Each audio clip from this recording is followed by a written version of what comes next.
Yo, Avlade abi bi banyeden omanye ni ma jufo na ma jufo jigbe ni nyana ne mene gbi jufo kuma ne jigbi ni lame kabanshi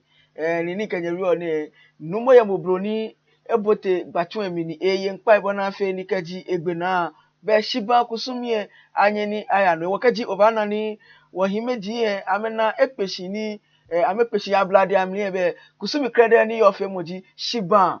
abane ke shine bona feni ake sa shikpon ni aba ake ma kulibi ye ba awe ewo be ni onani atrash ne ona ke amentu amede no tun ake be no mo ye mobro ni eye npai eho eye tu emi ni eye npai nya wo bo anu mo npai ye to efi o ka gbina masama ba mi ekon.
Yo Avlade abi boni afiole na ke pepepe di boni no mu afiole ni eye npa egbena ejepo kada he ni sa aka eke ekume ahwe alo eke eku ayahwe eke teje ni eke ahweje woni kanya ri ona himeji etosire ne ni aya ni aya bashie wo be shiba kusumi ejino ni nyenane shiba kusumi ejino ni nyenane aka okwafonyu ekeji oya duni alo okebe efu ohie ni oke ondumo wi ba wo shpon oya heni oba duni eye ni oya sade me bona fe ni kaji ngbe ke ni bi ye shpon no ojie na kamaja ni bi efe wo kusumi ni afi oni esisi tomo alo emi gbla mo kuku pe ni aya ni aya sa shpon heni akegma kulibi e ba wo aya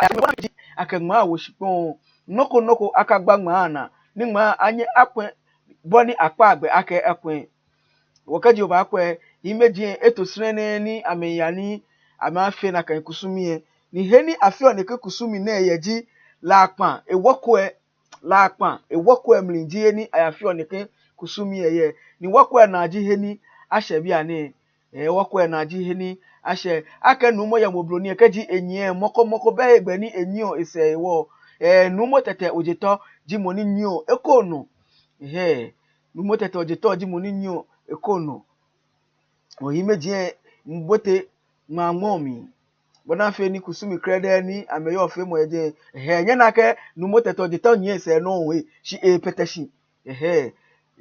ake afe temomlin sane wo himeji ama bashie himeji abashi nue wo be egbe ni media ke ba anye egbe no ni wo sha boni jemeshi kamo yo wo himeji abashi wo ko ba kwa na me bote mi no wo sha ni amenjepo na amenjepo no no etu ake be ame bote mi no na amenjepo shi ajegbe aya sa shipon denche wo himeji nkwa me se ke ya heni amebua ame na ye ame ya panchoshi eko o shikome ko keji makai boe la shiba jino ni nyenane niji shiba kusumi kusumi jino ni nyenane ni himeji etosire ne bona atosire ne kete mangmo mi na kano asa atosire ne kekuseni akebani na kan bia no na kan gbini akabashi ji gbini sakumo kedu ebloe ahi wo ko ba ko wo ye amesa ame na kanu ametashini amemeni himeji ete mangmo mlini ameba wo numo ya mobro ni leji mo ni koi kan ekwenu wa bia ke mene wo ni koi kan ekwenu aka okwa afonyu ekeji oya onmomi ni oya sa ngom le many poten o ke ya ngom je o koi wono dino ni numu yen o koi ni akete na ka sa ngom yen dino ni numu yen fe efata kusumi hi ni akuse na ba ne be numu ba jo wo be nya wo kwa numu jo mu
yo be ni numu egbe na ni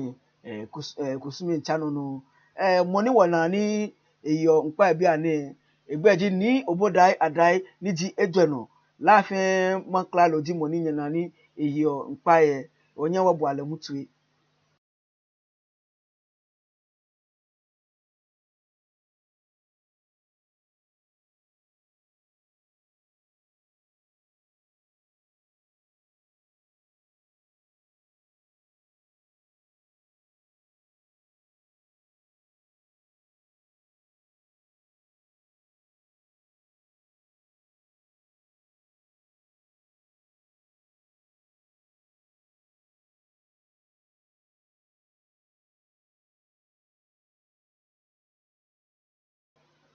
Yo ablada bi kenye ba kwe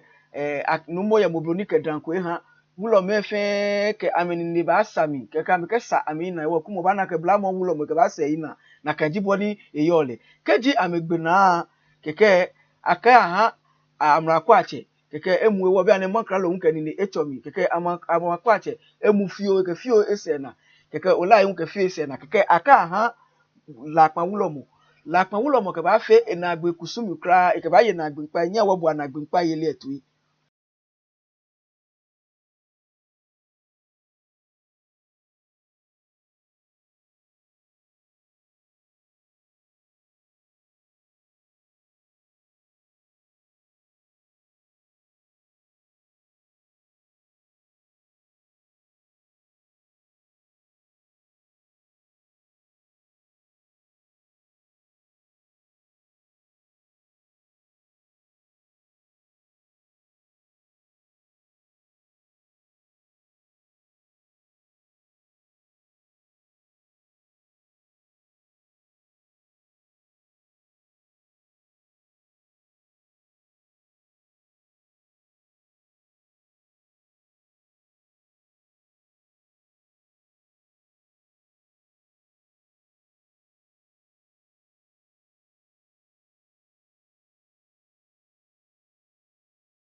yo ablade abi ni numo ye moblo ni etwashipe be akashiba kusumie eba na agbe mene ni abashine abaka ne gbi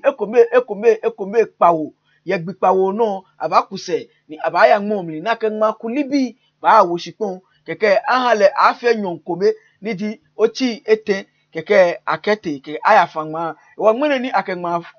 shiba eba na agbe ne be no ni ba nyen seji be madumo nke madumo baba nyegbenu bi aji ni ke mene ni femo bawa ingbeji EA Thompson obanyo chemi risky ko chemi ablade abi mayelebono nke shida pete clever papa ni ji cameraman keke agbene ni Manuel Ajisani eji wo presenter kome na ajoko Solomon le human dale shijogba keji kejebe na hu kashi wa pepe ike nyeme akpeo nyetwani omanye ablawo